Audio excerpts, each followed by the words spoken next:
तो ये है स्टूडेंट क्लास 12 फिजिक्स का एक वायरल मॉडल पेपर और ये है इस पूरे पेपर का सॉल्यूशन। जैसे ही मुझे ये वायरल पेपर मिला मैंने इसका पूरा सॉल्यूशन आपके लिए लिख दिया। तो अगर आप भी इस बार हो क्लास 12 में और आपको भी 2026 में फिजिक्स का पेपर देना है ना, तो ये पेपर आप लोग जरूर तैयार कर देना। ये क्लास 12 फिजिक्स का एक वायरल पेपर है। ऐसे ही 2026 बोर्ड में आपके फिजिक्स का पेपर इस बार आएगा। अगर आपने ये वीडियो शुरू से लेकर लास्ट तक देख लिया ना, मैं गारंटी लेता हूं जो पेपर 3 घंटे 15 मिनट का होता है उसको आप सिर्फ 2.5 घंटे में करके आओगे। पूरे पेपर को आज हम सॉल्यूशन के साथ भैया समझेंगे। इस पूरे 70 नंबर के पेपर को आज हम सॉल्व करेंगे।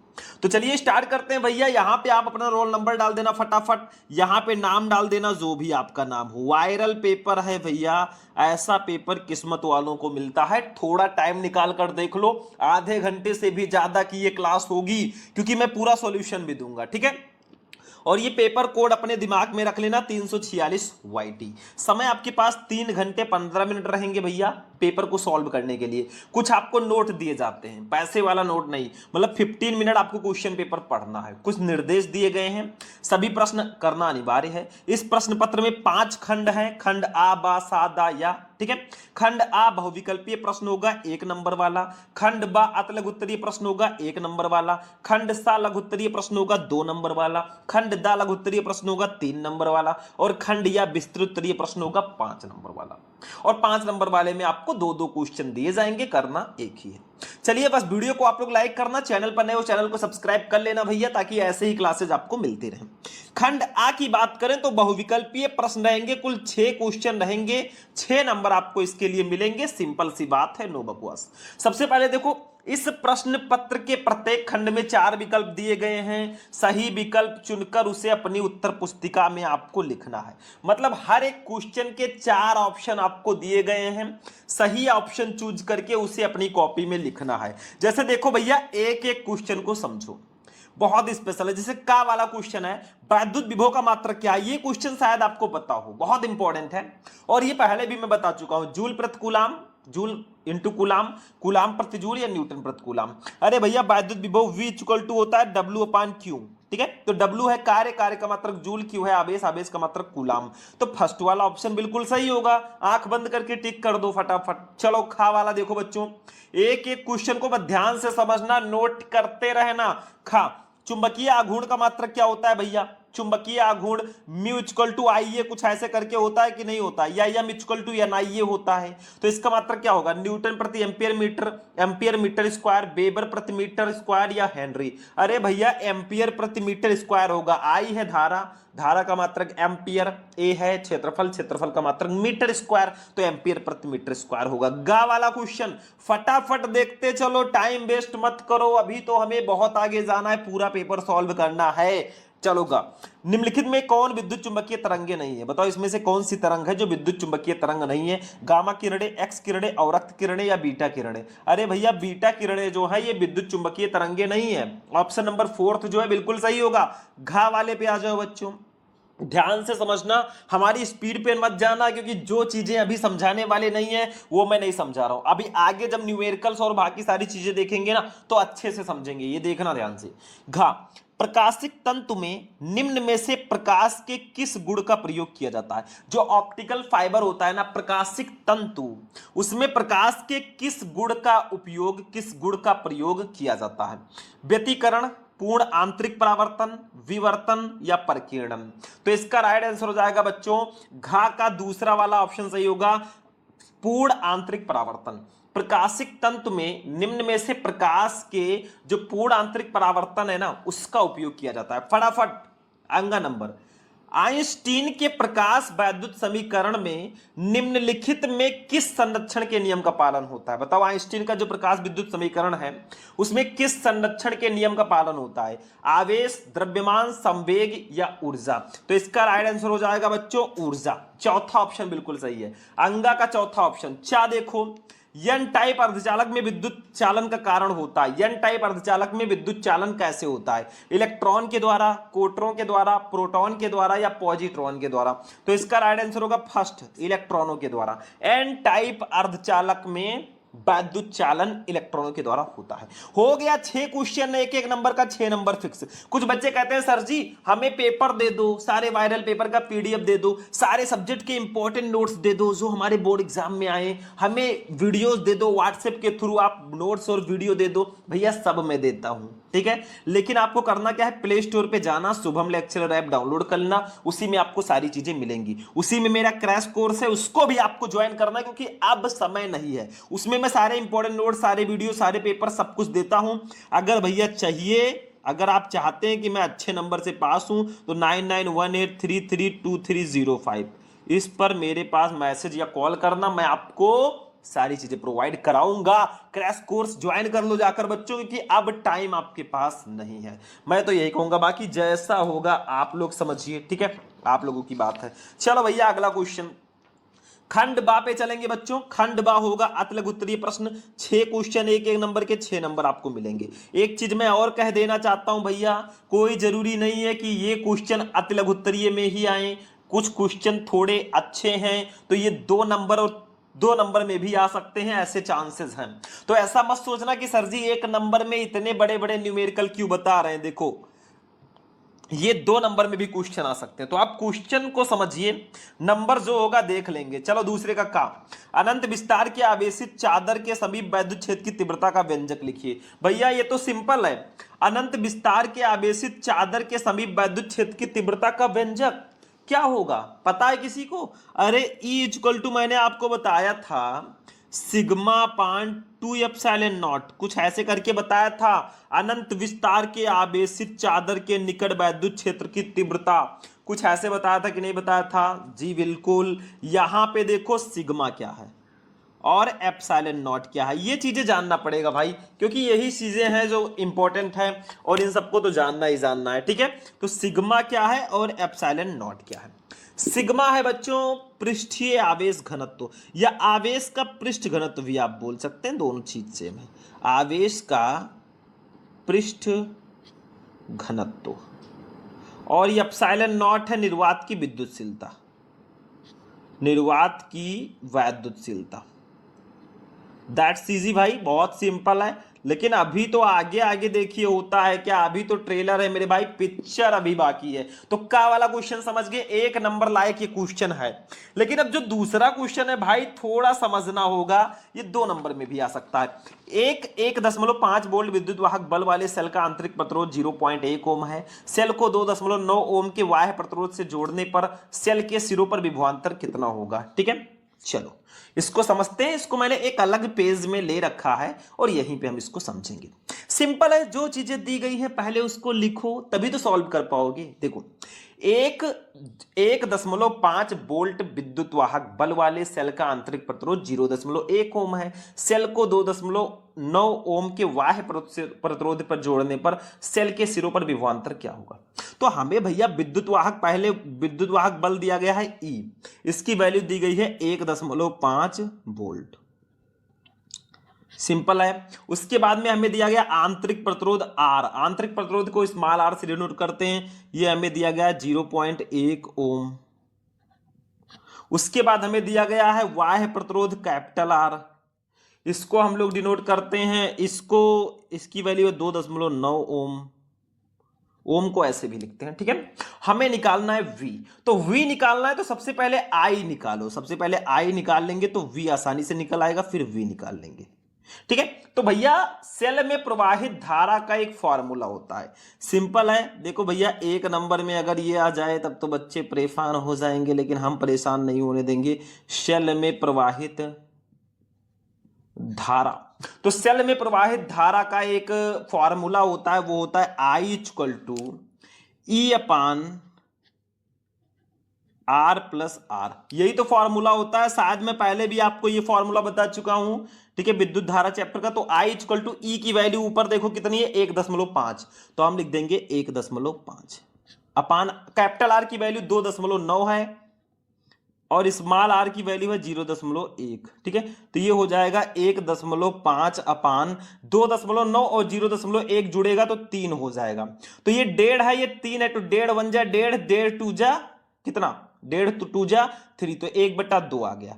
इसको कट करोगे तो 0.5 ही तो आएगा। बस मैंने सारा खेल यहीं पे समाप्त कर दिया। तो I इक्वल टू हमारा हो जाएगा 0.5 एम्पियर। अब भैया ओम के नियम से हम विभवांतर निकाल लेंगे। ओम के नियम में क्या बताया गया था, V इक्वल टू IR, ठीक है। तो अब हम सेल के सिरों पर विभवांतर निकाल लेंगे। सिंपल सा एक फॉर्मूला छोटा सा लगाना है, सेल के सिरों पर विभवांतर, विभवांतर, ठीक है। ये क्या हो जाएगा, तो विभवांतर V इक्वल टू मैंने बताया था IR होता है, V इक्वल टू होता है IR, ठीक है। हो गया बच्चों। अब V इक्वल टू हमारा हो जाएगा, देखो V इक्वल टू I की वैल्यू है 0.5, कैपिटल R की भी वैल्यू दी गई है ऊपर 2.9, अब इनका भी यूज हो गया यहां पे 2.9। भैया इसको गुणा भाग कर दोगे तो आपका फाइनली आएगा V इक्वल टू 1.45 वोल्ट, और यही हो जाएगा विभवांतर। यही क्या हो जाएगा, विभवांतर हो जाएगा। हो गया, काम तमाम कर दिया हम लोगों ने। 1.45 वोल्ट समझ में आ गया। तो ये ऐसे लगेगा, आपको पहले धारा निकाल लेनी है और उसके बाद में विभवांतर निकाल लेना है। That's a simple. चलो इसको हटाते हैं और अपने लिस्ट का अगला क्वेश्चन देखते हैं। भैया गा वाला क्वेश्चन आ जाओ, ये भी इंपॉर्टेंट है। एक लंबे ज्यादातर मैंने इस क्वेश्चन पेपर में न्यूमेरिकल लिया है, क्योंकि मैंने देखा है कुछ बच्चे हैं, ज्यादातर बच्चे हैं ना, जिनको न्यूमेरिकल्स में काफी ज्यादा प्रॉब्लम होती है। तो जब तक है हम नो प्रॉब्लम, ठीक है। देखो गा, एक लंबे सीधे तार में 10 एम्पीयर वैद्युत धारा प्रवाहित हो रही है। इससे 10 सेंटीमीटर दूरी पर स्थित बिंदु पर उत्पन्न चुंबकीय क्षेत्र की तीव्रता निकालिए। भैया निकालेंगे जब हम हैं तो क्या गम है, ये देखो हमने लिख रखा है। हमें क्या क्या दिया गया है, पहले दिया गया है धारा 10 एम्पीयर, तो आई की वैल्यू लिख देंगे कितनी, 10 एम्पीयर, 10 एम्पीयर। उसके बाद में हमें दी गई बच्चा पार्टी आर की वैल्यू दी गई है, दूरी 10 सेंटीमीटर दिया गया है, 10 सेंटीमीटर। अब पहले 10 सेंटीमीटर को मीटर में तो बदलो। अब मैंने आपको पहले ही बता रखा है कि 1 सेंटीमीटर बराबर होता है, देखो 100 सेंटीमीटर इक्वल टू 1 मीटर, तो 10 सेंटीमीटर को मीटर में बदलना है तो 10 को 100 से भाग देना होगा। तो ये हो जाएगा 10/100 को लिख सकते हैं 10 के पावर 2, ये हो जाएगा 10 गुणे 10 के पावर 2 है, प्लस में ऊपर आएगा -2 हो जाएगा और हो जाएगा ये मीटर, ठीक है। तो 10 सेंटीमीटर को हम 10 गुणे 10 की पावर -2 मीटर भी लिख सकते हैं, वही मैं लिखूंगा 10 गुणे 10 की पावर -2 मीटर। हमें निकालनी है चुंबकीय क्षेत्र की तीव्रता B। चलो भैया एक फॉर्मूला लगाते हैं, सब फॉर्मूले का खेल है, इसलिए मैं कहता हूं फॉर्मूले की एक सीट बना लो। फॉर्मूले में नहीं प्रॉब्लम होनी चाहिए। तो चुंबकीय क्षेत्र की तीव्रता, इसको हम लोग डिनोट करते हैं बच्चा पार्टी B से। B इक्वल टू हमारा हो जाएगा μ0/2π इंटू I/R। ये देखो ये होता है फॉर्मूला। चलो भैया रख देते हैं इस फॉर्मूले पर। V इक्वल टू μ/2π की वैल्यू होती है 2 गुणे 10 के पावर -7, ये वैल्यू होती है इसकी। I की वैल्यू हमें 10 दी गई है और R की वैल्यू है 10 गुणे 10 के पावर -2। कट करो 10 से 10, सिंपल है, बहुत इजी है, मैं तो बहुत इजी समझता हूं, बाकी आप लोग जाने। B इक्वल टू हमारा होगा 2 गुणे 10 के पावर -7 था, गुणे 10 के पावर -2 ऊपर जाएगा चिन्ह बदल जाएगा +2, तो हमारा फाइनली B इक्वल टू आ जाएगा ना 2 गुणे 10 के पावर -7 है, ये +2 है, प्लस माइनस -7 में से 2 जाएगा, चिन्ह उसी का लगेगा जो बड़ा है, 7 बड़ा है तो -5, और इसका मतलब हो जाएगा टेस्ला। बस हो गया बच्चों, यही हो जाएगी चुंबकीय क्षेत्र की तीव्रता 2 गुणे 10 के पावर -5 टेस्ला, ठीक है। चलो अगले क्वेश्चन पे आ जाओ बच्चा बाड़ी। घा वाला क्वेश्चन देख लो फटाफट। किसी पतले प्रिज्म से उत्पन्न न्यूनतम विचलन कोण 10 डिग्री है। प्रिज्म कोण ज्ञात कीजिए। प्रिज्म के पदार्थ का अपवर्तनांक 1.5 है। चलो भैया ये देखो किसी पतले प्रिज्म से उत्पन्न न्यूनतम विचलन कोण है 10 डिग्री। तो न्यूनतम विचलन कोण को हम डेल एम से डिनोट करते हैं, ये हमें दिया गया है बच्चों 10 डिग्री। ठीक है, फिर हमें अपवर्तनांक n की वैल्यू दी गई है कितनी, 1.5। ठीक है, हमें क्या निकालना है, हमें निकालना है प्रिज्म कोण a की वैल्यू। चलो भैया एक फार्मूला लगाते हैं, अल्पतम विचलन कोण का एक फार्मूला होता है del M equal to n-1 into A. ठीक है, बस इसी पर वैल्यू रख दो भैया, न्यूमेरिकल सॉल्व है। ठीक है, तो डेल एम इक्वल टू हमारा हो जाएगा, चलो अभी डेल एम ही लिखते हैं, एन की वैल्यू रख देंगे 1.5 और -1 इंटू ए। ठीक है, अब डेल एम की भी वैल्यू रख देते हैं भैया, 10 डिग्री है तो इसको भी कर देंगे 10 डिग्री। 1.5 में से 1 जाएगा, 0.5 बचेगा ए। ठीक है, तो हमारा ये हो जाएगा बच्चों 0.5 ए इक्वल टू हो जाएगा 10 डिग्री। तो ए इक्वल टू हमारा हो जाएगा 10 डिग्री अपान 0.5। भैया इसको अगर काट सकते हो तब तो काट लोगे, नहीं तो एक काम करो 10 से ऊपर गुणा कर दो 10 से नीचे, अब ये इजी हो जाएगा, 10 का 10 से गुणा होगा 100 हो जाएगा अपान ये 5 हो जाएगा। फर्स्ट किसी अवरोध या द्वारक पर आकर किनारों से मुड़ जाता है तब प्रकाश का इस प्रकार का मुड़ना ही प्रकाश का विवर्तन कहलाता है। 1 नंबर में बस इतना ही लिख देना, काम हो जाएगा। 4 नंबर, प्रकाश वैद्युत प्रभाव में देहली तरंगदैर्घ्य से आप क्या समझते हैं? तो देखो भैया, प्रकाश वैद्युत प्रभाव में देहली तरंगदैर्घ्य क्या है? किसी धातु पर आपतित प्रकाश की तरंगदैर्घ्य का वो अधिकतम मान जिनसे तरंगदैर्घ्य का प्रकाश धातु पृष्ठ से प्रकाश इलेक्ट्रॉन उत्सर्जित कर सके, देहली तरंगदैर्घ्य कहलाता है। मतलब मैंने आपको बताया था प्रकाश विद्युत उत्सर्जन की, मान लीजिए कोई धातु है, ठीक है, धातु है और धातु है भैया, तो इसमें क्या होंगे, बहुत सारे इलेक्ट्रॉन होंगे ऐसे ऐसे। अब इस धातु पर कोई प्रकाश आकर गिरता है तो इस धातु की सतह से इलेक्ट्रॉन उत्सर्जित होने लगते हैं। इस घटना को हम प्रकाश विद्युत उत्सर्जन कहते हैं। ठीक है, मतलब जब किसी धातु की सतह पर उचित आवृत्ति का कोई प्रकाश गिरता है तो उस धातु की सतह से इलेक्ट्रॉन उत्सर्जित होने लगते हैं। इन इलेक्ट्रॉनों को प्रकाश इलेक्ट्रॉन तथा इस पूरी घटना को प्रकाश विद्युत प्रभाव या प्रकाश विद्युत उत्सर्जन कहते हैं। तो देखो ध्यान से, आपतित प्रकाश का वो अधिकतम तरंगदैर्घ्य जो इस धातु की सतह से प्रकाश इलेक्ट्रॉनों का उत्सर्जन कर सके वही देहली तरंगदैर्घ्य है। मैंने इस टाइप से समझा दिया कि किसी धातु पर आपतित प्रकाश की तरंगदैर्घ्य का वो अधिकतम मान जिनसे तरंगदैर्घ्य का प्रकाश धातु पृष्ठ से प्रकाश इलेक्ट्रॉन उत्सर्जित कर सके, देहली तरंगदैर्घ्य कहलाता है। मतलब इस आपतित प्रकाश का वो अधिकतम तरंगदैर्घ्य जो इस धातु की सतह से प्रकाश इलेक्ट्रॉनों को उत्सर्जित कर सकता है ना, वही देहली तरंगदैर्घ्य होगा। समझ में आ रहा है? देहली तरंगदैर्घ्य को हम लैम्डा 0 से प्रदर्शित करते हैं या lambda naught. Lambda naught equal to हो जाएगा C upon mu naught, sorry C upon mu naught, ये फॉर्मूला हो जाएगा। मैं बता देता हूं, लैम्डा नॉट है देहली तरंगदैर्घ्य, C है प्रकाश की चाल और म्यू नॉट है देहली आवृत्ति। ठीक है, देहली आवृत्ति, बस हो गया, इतना समझ लो काफी है। तो 6 क्वेश्चन हमारे ये भी हो गए 1-1 नंबर वाले और हमने 6 नंबर यहां पर भी कंप्लीट किया। लेकिन अभी तो पार्टी शुरू हुई है भैया, अब चलते हैं खंड सा पे। खंड सा में 2-2 नंबर वाले कुल 4 क्वेश्चन होंगे और 8 नंबर आपको मिलेंगे मेरे भाई। ठीक है, इसको भी पूरे सॉल्यूशन के साथ समझेंगे, मतलब एक एक क्वेश्चन को। तीसरे कक्का, एक अनंत रेखीय आवेश 2 मीटर दूर 4.5 × 10⁴ न्यूटन प्रति कूलाम का वैद्युत क्षेत्र उत्पन्न करता है, रेखीय आवेश घनत्व ज्ञात कीजिए। भाई इसको थोड़ा प्रोफेशनली हम सॉल्व करेंगे, तीसरे का। ठीक है, एक अनंत रेखीय आवेश 2 मीटर दूरी पर 4.5 × 10⁴ न्यूटन प्रति कूलाम का वैद्युत क्षेत्र उत्पन्न करता है, रेखीय आवेश घनत्व आपको निकालना है। भैया हमें R की वैल्यू दी गई है, कितनी दी गई है, 2 मीटर। 2 मीटर, ये पहले ही मीटर में दिया गया है तो कुछ नहीं करना। फिर हमें दिया गया है विद्युत क्षेत्र की तीव्रता E की वैल्यू दी गई है, कितनी, 4.5। देखो मात्रक अगर न्यूटन प्रति कूलाम है तो ये विद्युत क्षेत्र की तीव्रता ही है, 4.5 × 10⁴ न्यूटन प्रति कूलाम। हमें निकालना क्या है, रेखीय आवेश घनत्व, तो लैम्डा की वैल्यू निकालनी है।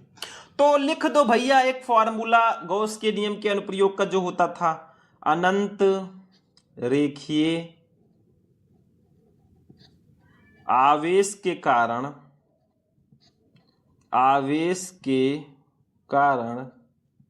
वैद्युत क्षेत्र,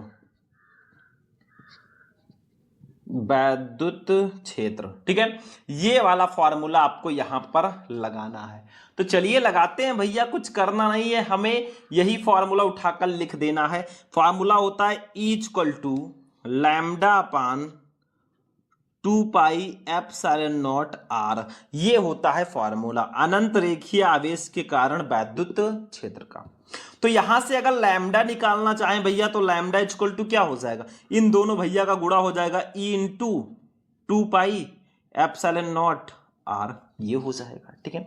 अब ध्यान से समझना भैया, क्योंकि हम लैम्डा फॉर्मूला हम ले आए हैं तो काम हो जाएगा। E की वैल्यू है 4.5 गुणे 10 की पावर 4, ठीक है। 2 पाई एप्सिलॉन नॉट को हम क्या लिख सकते हैं, देखो भैया 2 से ऊपर गुणा कर दो 2 से नीचे, ठीक है। तो ये हो जाएगा 2 पाई एप्सिलॉन नॉट R, ठीक है, इंटू 2 और अपान नीचे भी 2 से गुणा कर दो। क्यों कर रहे हैं, ताकि ये 4 पाई एप्सिलॉन नॉट हो जाए। इतना दिमाग लगा सकते हैं आप ताकि हमें आसानी रहे। तो लैम्डा इक्वल टू 4.5 गुणे 10 की पावर 4 गुणे ये हो जाएगा 4 पाई एप्सिलॉन नॉट, ठीक है। और इंटू R को हम ऐसे रहने देते हैं, अपान नीचे हो जाएगा 2, ये तो है ही, ठीक है। अब देखो ध्यान से, चूंकि 1/4 पाई एप्सिलॉन नॉट की वैल्यू होती है 9 गुणे 10 की पावर 9, तो 4 पाई एप्सिलॉन नॉट है तो इसकी वैल्यू होगी 1/9 गुणे 10 की पावर 9। तो ये हमारा हो जाएगा 4.5 गुणे 10 की पावर 4 गुणे ये 1 हो जाएगा, ठीक है। ऊपर हमारा एक ही रहेगा, गुणे R की वैल्यू भी दी गई है, लिख दो। हाँ, R की वैल्यू तो हमें ऊपर दी गई है 2, ठीक है, इसको शायद नहीं लिखा, चलो यहां पे लिख दो। अपान नीचे तो 2 आपका ऑलरेडी है, गुणे ये भैया 4 पाई एप्सिलॉन नॉट की वैल्यू 1 ऊपर मैंने लिख दी, नीचे 9 गुणे 10 की पावर 9 हो जाएगा। 2 से 2 कैंसिल करो, 4.5 ये 4.5 है, ये 9 है, ये 2, ठीक है, 4.5 दूना 9 हो जाएगा। तो ये लैम्डा इक्वल टू हमारा आ जाएगा। ध्यान से समझो इन सबको। चलो यहां पे मैं क्या करता हूं, 1/2, देखो यहां पे क्या बचा, ऊपर 10 की पावर 4 केवल बचा है, तो इसको नीचे 2 है तो 1/2 नीचे हो गया, गुणे 10 की पावर 4 गुणे 10 की पावर 9 ऊपर जाएगा तो 10 की पावर -9 हो जाएगा, ठीक है। अब 1/2 को हम क्या लिख सकते हैं भैया, सिंपल है, आधा है ये 1/2, तो इसको हम कट करेंगे ना तो 0.5 आएगा, गुणे 10 के पावर 4 में से 9 जाएगा, -5 बचेगा और इसकी वैल्यू हो जाएगी कूलाम प्रति मीटर, कूलाम प्रति मीटर, ठीक है। बस यही हमारा आंसर हो जाएगा। या एक काम और करना, मैं साइड में बता देता हूं, इसी को हम ऐसे भी लिख सकते हैं। चलो मैं अगले पेज में नहीं चलूंगा, यहीं पे बता दूंगा। लैम्डा इक्वल टू ये हम 5 गुणे 10 की पावर -5 है, अब चूंकि एक अंक हम इधर आए हैं तो -10 की पावर -1 से गुणा होगा, तो ये हो जाएगा 10 की पावर -6 कूलाम प्रति मीटर, ठीक है। इसको ऐसे भी हम लिख सकते हैं, 5 गुणे 10 की पावर -6 कूलाम प्रति मीटर, ठीक। तो ये बच्चों इतना हमारा आ गया आंसर। इसी को हम 5 गुणे 10 की पावर -6 कूलाम प्रति मीटर भी लिख सकते हैं, मतलब दोनों तरीके से हम लिख सकते हैं। चलो बच्चों आगे बढ़ते हैं, फटाफट देखते चलो ध्यान से। खा वाला क्वेश्चन, 200 वोल्ट के विभव पर स्थित एक बिंदु से 250 वोल्ट पर स्थित दूसरे बिंदु तक एक आवेशित कण के गति करने पर उसकी गतिज ऊर्जा में 10 जूल की कमी आती है, उस कण का आवेश ज्ञात कीजिए। भाई अगले पेज में ले चलते हैं, तब इनको हम ज्ञात करते हैं तो मजा आएगा, ठीक है। ये देखो 200 वोल्ट के विभव पर स्थित एक बिंदु से 250 वोल्ट पर स्थित दूसरे बिंदु तक एक आवेशित कण के गति करने पर उसकी गतिज ऊर्जा में 10 जूल की कमी होती है, उस कण का आवेश आपको निकालना है। तो भाई सिंपल है, हमें क्या दिया गया, 2 विभवांतर दिए गए हैं, 200 वोल्ट इसको V1 मान लेंगे, एक 250 वोल्ट इसको V2 मान लेंगे, सिंपल सा है मेरे भाई, ठीक है। तो V1 की वैल्यू है 200 वोल्ट और V2 की वैल्यू है 250 वोल्ट, 250 वोल्ट, ठीक है। हमें यहां पे डेल्टा U यानी कि ऊर्जा में परिवर्तन भी दिया गया है 10 जूल। 10 जूल। ठीक है, तो आपको निकालना है आवेश Q निकालना है। चलो भैया अब हम निकाल ही लेते हैं। तो एक फॉर्मूला होता है बच्चों, delta U equal to 1/2 into Q into delta V। ये होता है बच्चों फॉर्मूला। ठीक है, सिंपल फॉर्मूला है, कुछ करना नहीं है, इसी पे वैल्यू रख देना है। तो डेल्टा U इक्वल टू, अब देखो डेल्टा U तो हमें दिया गया है, चलो अभी मैं वैल्यू रख दूंगा, पहले इसका रख देते हैं 1/2 गुड़े क्यू गुड़े डेल्टा डेल्टा V की वैल्यू कितनी होगी। देखो भैया B2 में से V1 घटा दोगे तो डेल्टा U की वैल्यू आ जाएगी, ऊर्जा में परिवर्तन, क्योंकि कितने ऊर्जा में परिवर्तन हुआ, 200 से 250 हुआ है, तो 200 250 में से 200 तो घटाएंगे, तो ये हमारा हो जाएगा 250 माइनस 200, या B2 माइनस B1 पहले आप लिख दीजिएगा, तब 250 माइनस 200 लिखिएगा। ठीक है, डेल्टा U की वैल्यू 10 है, इस 2 को इधर ले आएंगे तो 10 गुणे 2 हो जाएगा। ये Q आपका ऐसे ही रहेगा, Q इंटू 250 में से 200 जाएगा तो 50 बचेगा। ठीक है, तो अब हमारा ये सॉल्व हो जाएगा। Q इंटू 50 को इधर ले आएंगे, बराबर 10 गुणे 2 यानी कि 20 हो जाएगा। तो Q इक्वल टू हमारा हो जाएगा, देखो 20/50 हो जाएगा। ठीक है, ये कट हुआ तो 5 ये आ जाएगा 0.4, जब आप कट करोगे 0.4 आएगा। तो Q की वैल्यू हमारी फाइनली आ गई बच्चों, कितनी आ गई Q की वैल्यू, वो आ गई 0.4 कूलाम, 0.4 कूलाम। ठीक है, ये हमारी आ गई बच्चों Q की वैल्यू। बस हो गया, सिंपल सा था, खा वाला भी सॉल्व हो गया बच्चों, ये फॉर्मूला लगा देना काम हो जाएगा। गा पे चलो, जल्दी जल्दी चलो, टाइम बहुत कम है मेरे भाई, टाइम बीतता जा रहा है। गा वाला क्वेश्चन, वीडियो को लाइक करते हुए चलना, मजा आ रहा होगा तो गा।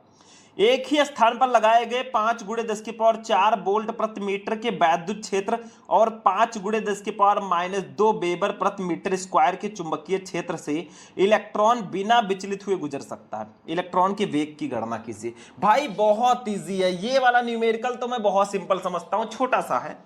मतलब एक ही स्थान पर लगाए गए 5 गुणे 10 की पावर 4 वोल्ट प्रति मीटर। अब वोल्ट प्रति मीटर किसका मात्रक होता है, विद्युत क्षेत्र की तीव्रता का, यानी कि हमें विद्युत क्षेत्र की तीव्रता E दी गई है 5 गुणे 10 की पावर 4 वोल्ट प्रति मीटर। ठीक है, उसके वैद्युत क्षेत्र को 5 गुणे 10 की पावर -2 वेबर प्रति मीटर स्क्वायर के चुंबकीय क्षेत्र से, मतलब यहां पे V की भी वैल्यू दी गई है 5 गुणे 10 की पावर -2 वेबर प्रति मीटर स्क्वायर। ठीक है, हमें निकालना क्या है, हमें इलेक्ट्रॉन का वेग निकालना है, V निकालना है। भाई एक फॉर्मूला है सिंपल सा, वही लगा दो। V इक्वल टू फॉर्मूला होता है E/B, E/V, ये होता है फॉर्मूला। तो V इक्वल टू हमारा हो जाएगा, ध्यान से समझना, V इक्वल टू हो जाएगा, E की वैल्यू है 5 गुणे 10 की पावर 4 और B की वैल्यू है 5 गुणे 10 की पावर -2। 5 से तो 5 कैंसिल ही हो गया, हमारा फाइनली V की वैल्यू आ गई कितनी, 10 के पावर 4 गुणे 10 के पावर -2 है, ऊपर जाएगा +2 हो जाएगा। तो V की वैल्यू आ जाएगी 10 के पावर 6 मीटर प्रति सेकेंड, ये V का मात्रक हो जाएगा। ठीक है, वेग का। बस हो गया, सिंपल सा था कि नहीं था भाई, बहुत इजी था मेरे हिसाब से, एकदम हलवा था, उठाकर खा लिया आपने चम्मच से, काम खत्म हो गया। ठीक है, चलो अगला क्वेश्चन फटाफट, घा वाला क्वेश्चन देखो बच्चों। घा वाला, तरंगदैर्घ्य लैम्डा इक्वल टू 5 गुणे 10 की पावर -7 मीटर के फोटान की ऊर्जा का मान इलेक्ट्रॉन वोल्ट में याद कीजिए। ये क्वेश्चन मैं पहले भी बता चुका हूं और आज भी बताऊंगा भाई जब आ गया है। चलो, तरंगदैर्घ्य लैम्डा इक्वल टू कितना है, 5 गुणे 10 की पावर -7। ठीक है, कि फोटान की ऊर्जा का मान इलेक्ट्रॉन वोल्ट में निकालिए। तो भैया लैम्डा की वैल्यू हमें दी गई है, बहुत इंपॉर्टेंट है, 5 गुणे 10 की पावर -7 मीटर। उसके बाद में हमें प्लांक नियतांक की वैल्यू याद रखिएगा, अभी काम लगेगा, 6 गुणे 6 गुणे 10 की पावर -34 जूल सेकेंड, ये होता है प्लांक नियतांक की वैल्यू। ठीक है, उसके बाद में C की वैल्यू याद रखिएगा भैया, ये भी अभी काम लगेगा, 3 गुणे 10 की पावर 8 मीटर प्रति सेकेंड। हमें निकालना है E। ठीक है, फोटॉन की ऊर्जा ई निकालनी है। तो एक फॉर्मूला होता है बच्चों, E equal to H mu, H mu होता है, या इसी को हम लिखते हैं, म्यू है आवृत्ति या चाहे प्लांक नियतांक, ई इक्वल टू हम लिखते हैं एच सी अपान लैम्डा, ये भी लिखते हैं क्योंकि mu equal to C upon lambda होता है। सी है प्रकाश की चाल, लैम्डा है तरंगदैर्घ्य, एच है प्लांक नियतांक। बस इसी पर वैल्यू रख दो। ई इक्वल टू हमारा हो जाएगा, एच की वैल्यू है 6.6 गुणे 10 की पावर माइनस 34, सी की वैल्यू है 3 गुणे 10 की पावर 8, और लैम्डा की वैल्यू हमारी है बच्चों 5 गुणे 10 की पावर माइनस 7। इतनी वैल्यूज हमें दी गई हैं। तो इसको आसान थोड़ा सा बनाएं तो मजा आएगा, ठीक है। चलो हाँ, इसी साइड में कर देते हैं। 6.6 का 3 से गुणा करो तो ये आ जाएगा 19.8 गुणे, ये 10 की पावर माइनस 34 है, ये 8 है भैया, 34 में से 8 घटा दो, 10 के पावर माइनस 26 ही तो बचेगा, अपान 5 गुणे 10 की पावर माइनस 7। 5 से इसको कैंसिल करो तो 3.96 आएगा, 3.96। तो ये हो जाएगा ई इक्वल टू, ध्यान से समझना, ई इक्वल टू हमारा हो जाएगा 3.96 गुणे 10 के पावर माइनस 26 और गुणे 10 के पावर माइनस 7 ऊपर जाएगा, 10 की पावर प्लस 7 बचेगा। तो ई इक्वल टू हमारा हो जाएगा 3.96 गुणे 10 की पावर माइनस 26 में से 7 जाएगा तो कितना बचेगा, 10 के पावर माइनस 19 बचेगा जूल में। लेकिन ये है, हमें तो इलेक्ट्रॉन वोल्ट में निकालना है ऊर्जा, ठीक है। तो इलेक्ट्रॉन वोल्ट में भी हम निकाल लेंगे, यानी कि ईवी में, इलेक्ट्रॉन वोल्ट को ईवी से डिनोट करते हैं। तो 1 इलेक्ट्रॉन वोल्ट इक्वल टू होता है 1.6 गुणे 10 की पावर माइनस 19। तो हम क्या करेंगे, 3.96 गुणे 10 की पावर माइनस 19 से हम भाग दे देंगे 1.6 गुणे 10 की पावर माइनस 19 को।